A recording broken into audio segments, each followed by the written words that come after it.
नमस्कार. दिवाळी स्पेशल सिरीजमध्ये आपण कोणती माहिती घेणार आहोत किंवा दिवाळीचं विशेष महत्त्व काय आहे, त्याचं सायंटिफिक महत्त्व काय आहे याची माहिती आपण आत्ता थोडक्यामध्ये घेऊया. खरं तर दिवाळी सण हा आपल्याला फक्त सेलिब्रेशन किंवा इव्हेंट या दृष्टीनेच माहिती आहे.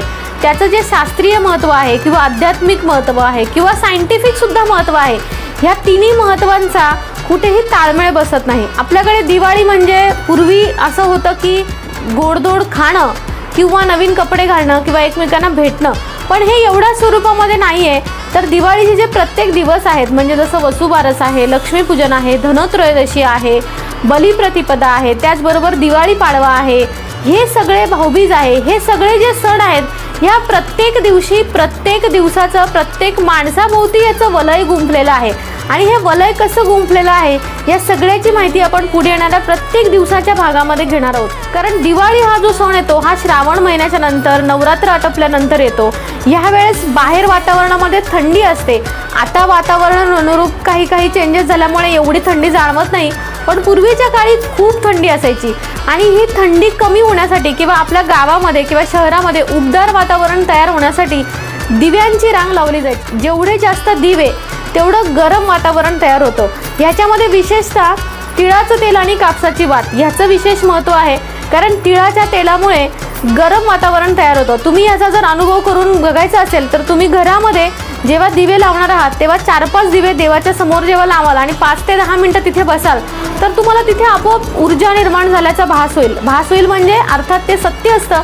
तर अशी ऊर्जा एकाच वेळी बरेच दिवे लावल्यामुळे जी उत्पन्न होते त्यामुळे वातावरणामध्ये सकारात्मकता राहतेच, त्याचबरोबर गरम वातावरण तयार होतं आणि थंडीपासून आपला बचाव होतो. त्याचबरोबर दुसरं एक महत्त्वाचं कारण आहे की अभ्यंग तेलाने, शुद्ध तेलाने किंवा सात्विक तेलाने मालिश करून नंतर गरम पाण्याने आंघोळ करण्याला विशेष महत्त्व आहे. तर ह्या तेलामुळे सुद्धा तुमच्या शरीरामध्ये गरमी उत्पन्न होते किंवा तुमचं शरीर उष्ण होतं आणि थंडीपासून तुमचा बचाव होतो. हे झालं शास्त्रीय कारण किंवा सायंटिफिक रिझन. आता आपण बघूया याला आध्यात्मिक महत्त्व कसं आहे. दिवाळी हा सण जो येतो तेव्हा आपलं शेतीची जी कामं आहेत ती संपून साधारणतः शेतकऱ्यांकडे बऱ्यापैकी धान्य किंवा पैसे आलेले असतात.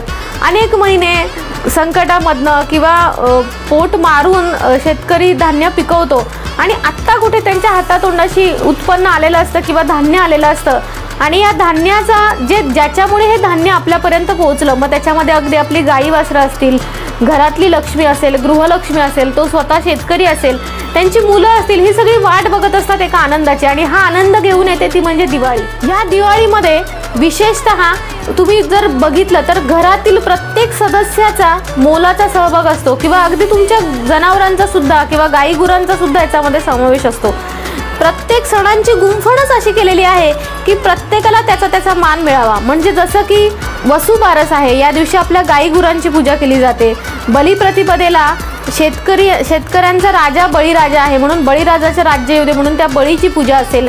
त्याचबरोबर त्या बळीची पूजा करताना बाकीचं जे पशुधन आहे त्याची सुद्धा पूजा केली जाते. घरातल्या कर्त्या पुरुषाची पूजा केली जाते बलिप्रतिपदेच्या दिवशी. नरक चतुर्थीच्या दिवशी अभ्यंग स्नान केलं जातं. धनत्रयोदशीच्या दिवशी घरातल्या स्त्रियांनी अभ्यंग स्नान करावं असा शास्त्रामध्ये उल्लेख आहे. त्याच्यानंतर भाऊबीजेला भावाचा मान सन्मान केला जातो, बहिणीची मान सन्मान केला जातो. ह्या सगळ्याची जी गुंफण आहे ती सगळं परिवार एकत्र यावं, सगळं कुटुंब एकत्र यावं आणि या कुटुंबाने आनंदाने एक सण साजरा करावा. आधीपासून आपण जे काही हाल किंवा त्रास सहन करत असतो तो आनंदासाठी करत असतो. आणि ही जी दिवाळी हा जो सण आहे तो आनंद आणि उत्साह घेऊन येतो. श्रावण महिन्यामध्ये जे काही प्रजनन किंवा ज्या गोष्टी होत असतात त्याच्यामुळे जे खाण्यापिण्यावरती बंधन आलेले असतात, ही बंधनं तोडून दिवाळीमध्ये मात्र मनमुराद फराळाचा आनंद घेतला जातो. तिखट गोड सगळ्याच पदार्थांची चव घेतली जाते आणि म्हणूनच दिवाळी या सणाला विशेष महत्त्व आहे. कारण त्या दिवाळी या सणामध्ये या सगळ्या गोष्टींची सांगड घातलेली आहे. हे झालं जे दिवाळीचं महत्त्व आहे ते. आता आपण एकेका दिवसाचं जे महत्त्व आहे आणि ह्या दिवशी काय काय गोष्टी करायला पाहिजेत याविषयी माहिती घेणार आहोत. धन्यवाद.